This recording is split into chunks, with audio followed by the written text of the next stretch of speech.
White Love, Kanaya Aprilia.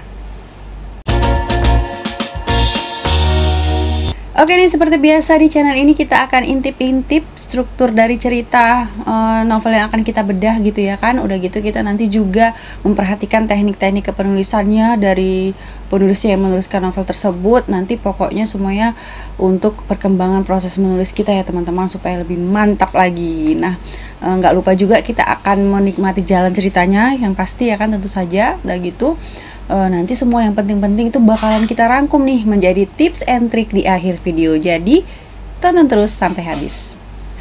Nah, judul novel kita hari ini adalah White Love nih dia, dan dituliskan oleh Mbak Kanaya Aprilia. So ini adalah buku ketiga dari penulis Kanaya Aprilia untuk dibahas di channel ini ya. Yang seperti sebelumnya itu sudah pernah kita bahas, ada di sini tuh. Ya, teman-teman juga bisa nonton yang itu ya. Ini terbitnya di Lovrins. Nah, kalau misalnya kita perhatikan covernya ini ya teman-teman, cukup menarik lah gitu ya. Ini mengangkat satu bagian di dalam novel itu yang menarik. Nah, biasanya itu dalam pembuatan cover itu ya, salah satunya bisa mengambil sesuatu yang menarik dari dalam novel kita. Nah, tapi kalau menurut aku sih untuk mengambil bagian yang menarik ini sebenarnya ini kurang menggambarkan tema besarnya dari cerita ini ya teman-teman. Nanti tema besarnya kita akan cerita di bagian selanjutnya. Tapi kalau misalnya untuk dilihat ini sangat menarik sekali. Layoutnya good ya, rapi, kece gitu ya. Nanti teman-teman bisa lihat sendiri. Nanti aku kasih footage-nya. Udah gitu kalau misalnya dari jenis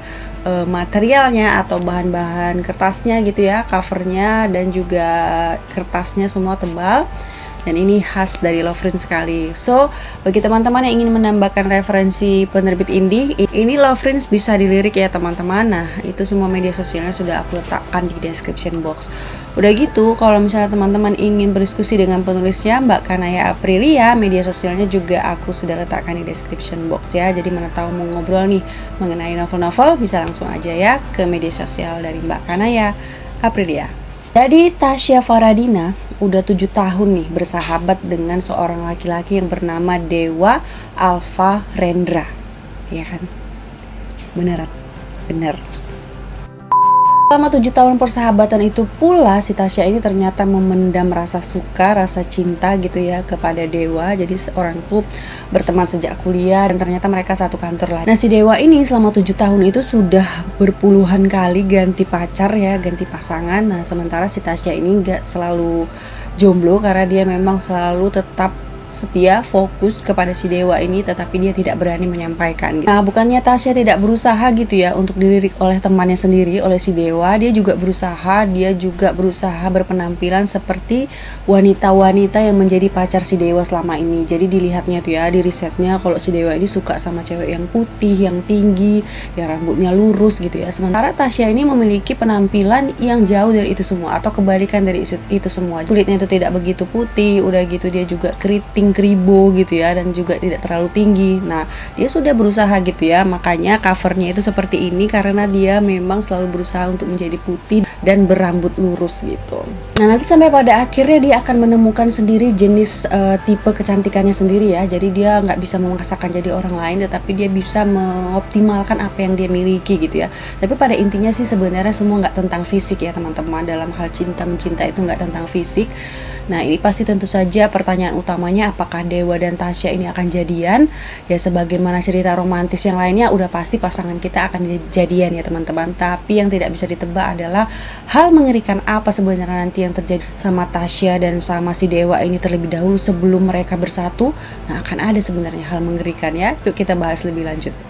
Idenya sebenarnya simple ya teman-teman, yaitu cinta dalam persahabatan antara persahabatan laki-laki dan perempuan. Biasanya itu sering memang diwarnai oleh cinta gitu ya. Jadi jarang ada persahabatan yang bisa pure antara laki-laki dan perempuan, jarang ada. Nah, ini juga terjadi sama si Tasya dan si Dewa ini. Walaupun ide ceritanya sebenarnya simple ya, yang sebenarnya sudah banyak diangkat oleh para penulis-penulis, dan kita juga mungkin sering lihat sendiri di sekitar kita, tetapi menurut aku plotnya ini page turner. Jadi kisahnya itu kemarin aku sebenarnya ini mau cicil-cicil gitu bacanya ya. Jadi di antara sela-sela pekerjaan yang lain aku tuh pingin baca sampai 50 halaman dulu lah gitu ya, nanti dilanjut lagi.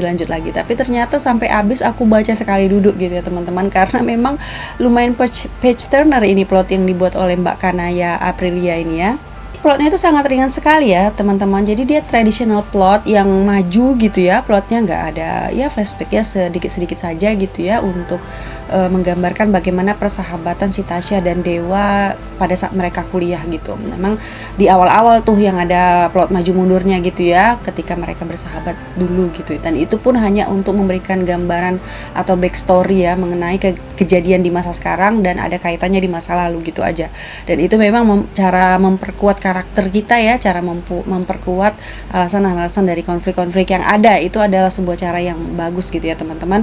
Dan bahasanya juga simple gitu ya, makanya kita kayak terasa enak aja gitu baca. Dan ini bacaan yang sangat ringan. Kalau misalnya teman-teman lagi relax pingin bacaan yang ringan, bisa dibaca White Love ini tadi. Pada intinya tidak bertele-tele, to the point gitu ya, dan langsung ada rintangan-rintangan. Seperti biasa namanya cerita romantis itu, sebelum pasangan bersatu tuh harus banyak rintangan-rintangannya ya teman-teman. Dan rintangannya ini cukup bisa bikin greget pembaca. Ada yang namanya kemenangan palsu. So apa itu kemenangan palsu teman-teman? Jadi dalam penyusunan sebuah plot itu biasanya ya itu ada di act 2 ya, atau di middle point ya. Menganggap pasangan kita itu sudah bahagia, udah bisa bersatu gitu ya teman-teman. Tetapi ternyata itu adalah sebuah kemenangan yang palsu dalam tanda kutip, untuk menghadapi badai besar lagi, atau untuk menghadapi tantangan yang lebih besar lagi. Jadi itu teman-teman bisa kita jadikan teknik ya untuk menyusun plot kita, sebuah kemenangan palsu yang ternyata untuk menghadapi suatu konflik yang utamanya gitu ya teman-teman, yang untuk menguji berapa besar ya pertaruhan yang dihadapi oleh karakternya ini untuk mencapai tujuan mereka ya. Dalam hal ini kalau dari cerita White Love ini berarti tujuan utamanya adalah bersatu ya. Tujuan utama karakter utama kita adalah bagaimana dia bersatu atau bisa jadian lah gitu ya, berbahagia bersama Dewa sahabatnya gitu. Dan tadi sudah kita katakan bahwasannya adalah karya ketiga dari Mbak Kanaya Aprilia yang kita bahas di sini, dan menurut aku ini adalah, walaupun yang plotnya sederhana, tetapi ini menurut aku adalah yang terbaik ya. Seperti yang udah kita bahas tadi, gaya penceritaan Mbak Kanaya Aprilia ini sangat lincah ya, lincah dan menggunakan bahasa-bahasa yang sederhana, mudah kita pahami.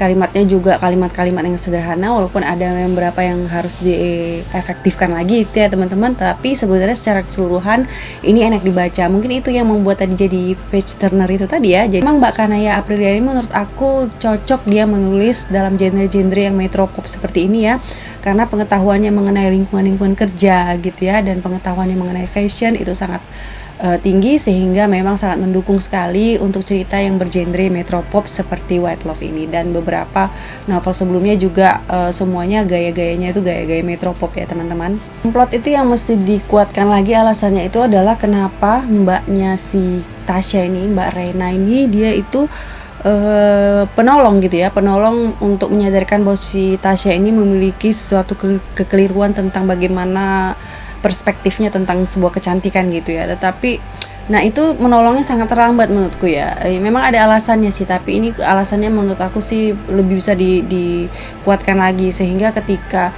udah di akhir-akhir ini ya, udah di masa-masa kritis nih, baru dikasih tahu Mbak Rena bahwasanya kau tuh nggak bisa kayak gitu cantiknya gitu ya. Kau punya kecantikan sendiri. Tata bahasanya mungkin yang bisa diperbaiki itu adalah dalam penulisan dialog ya teman-teman. Tanda bacanya masih ada beberapa yang salah, ada beberapa yang keliru. Nah, di situ ada contohnya nanti di halaman 29 yang seharusnya diletakkan koma, tapi di situ diletakkan titik gitu. Nah, kemudian untuk selanjutnya untuk karakter menurut aku nggak ada masalah ya, karena ini juga backstory-nya juga jelas. Jadi ini itu tadi ringan dan sebenarnya enak dinikmati ya teman-teman, bagi yang suka cerita-cerita metropop di dunia-dunia pekerjaan dan dunia fashion gitu. Ini sangat-sangat cerita yang sangat menarik sekali. Sekarang kita masuk ke reading time. Kalau diingat-ingat, dulu sekali aku pernah mencoba meluruskan rambut demi menyesuaikan dengan tipe perempuan yang disukai Dewa. Sepertinya di tahun-tahun awal aku bekerja. Saat itu aku masih menjadi staf biasa, sedangkan sahabatku itu sudah menjabat supervisor dasar. Sudah kubilang ketampanan dan kepandaiannya adalah kombinasi yang sangat mematikan. Saskia, teman seruangan, baru saja membeli alat catok rambut yang baru. Hal ini diklaim mampu meluruskan rambut tanpa merusak lapisannya. Sia, sini cobain catokanku. Saskia memanggilku untuk mencobanya. Kenapa nggak di rambut kamu aja sih? Aku meliriknya curiga. Emang kamu nggak penasaran kalau rambutmu lurus kayak apa? Saskia memelototiku. Sini, buruan. Kemudian dimulailah penyiksaan. Rambutku disisir, ditarik, dijepit, dicatok, dan tak lupa diberi vitamin rambut. Setelah hampir 45 menit rambutku sudah mulai lurus. Benar saja ketika aku berkaca, penampilanku terlihat berbeda. Aku sampai tidak mengenali diriku sendiri. Siapakah perempuan cantik berambut lurus yang menatap dari cermin? Biasa melihat rambutku megar dan keriting. Tiba-tiba melihatnya lurus dan berkilau. Rasanya aku sungguh tak percaya. Ruanganku langsung ramai mengomentari perubahan yang terjadi kepada rambut keritingku. "Wah, Mbak Tasya kelihatan beda loh," kata Pak Rasyad yang tiba-tiba muncul di ruangan. Beberapa orang mulai berdatangan ke ruangan karena penasaran dengan keramaian di ruangan. Aku pun dengan senang hati memamerkan rambut yang jadi lurus berkilau. Tiba-tiba Dewa muncul dari kerumunan. "Ada apa nih?" "Pak Dewa, coba lihat dong hasil karya saya di rambut Tasya." Saskia mengibas-ngibaskan rambutku yang terasa lembut dan ringan. "Oh, dilurusin?" Dewa berkata sambil mengangkat alis. "Iya, bagus nggak?" Aku sungguh penasaran dengan reaksinya. Bagusan seperti biasa," Dewa berkata singkat. Demikianlah pertualangan Tasya sebagai rambut lurus berakhir di situ. Jadi ini memang suasana kantor sekali gitu ya. Jadi teman-teman bisa merasakan bagaimana suasana kantor si Tasya itu tadi ya, bagaimana perjuangannya untuk menjadi gadis secantik gadis Korea yang memang menjadi pacar-pacarnya si Dewa gitu ya. Jadi dia berusaha, tapi nanti dia akan sadar bahwasannya itu bukan segalanya. Nanti di sini ada suatu kejadian ya. Jadi memang Mbak Kanaya Aprilia ini sepertinya tidak bisa jauh-jauh dari yang namanya sedikit bumbu-bumbu thriller ya. Walaupun Metropop kayak ada sedikit bumbu-bumbu thrillernya. Dan itu adalah kejadian besar yang bakal mengubah segalanya teman-teman. Nanti bisa dibaca sendiri, bisa dipesan sendiri kalau tertarik kepada Mbak Kanaya Aprilianya atau ke penerbit Lovrins ya kan. Sekarang kita masuk ke tips and trick. Kan membahas apa-apa saja sebenarnya poin penting yang harus ada di cerita romantis itu ya teman-teman. Di situ ada suara blender ya sedang memasak. Jadi apa saja poin-poin penting yang harus ada di dalam cerita romantis? Yang pertama, gimana cara pasangan kita bertemu? Apakah kayak si Tasya sama Dewa ini yang memang udah sahabatan dari kampus dulu ya kan?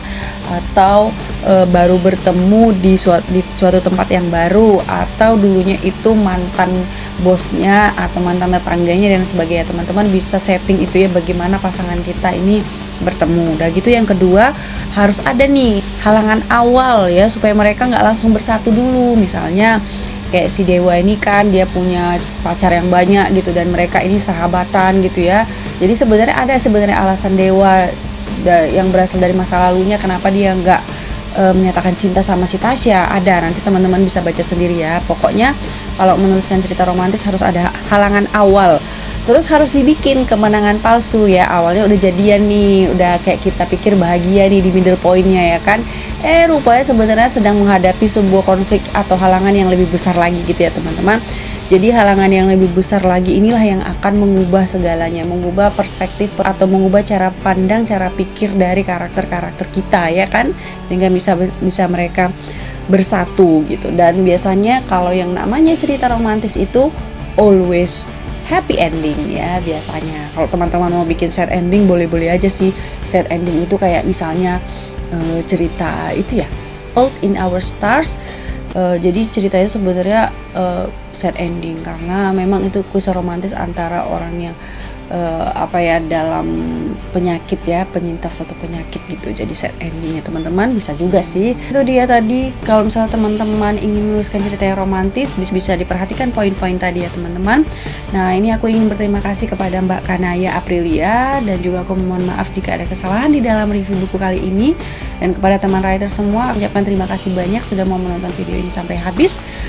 Semoga bisa bermanfaat, semoga masih tetap semangat menulis ya teman-teman. Jadi kobarkan terus semangat menulisnya apapun yang terjadi. Oke teman-teman, stay healthy, see you.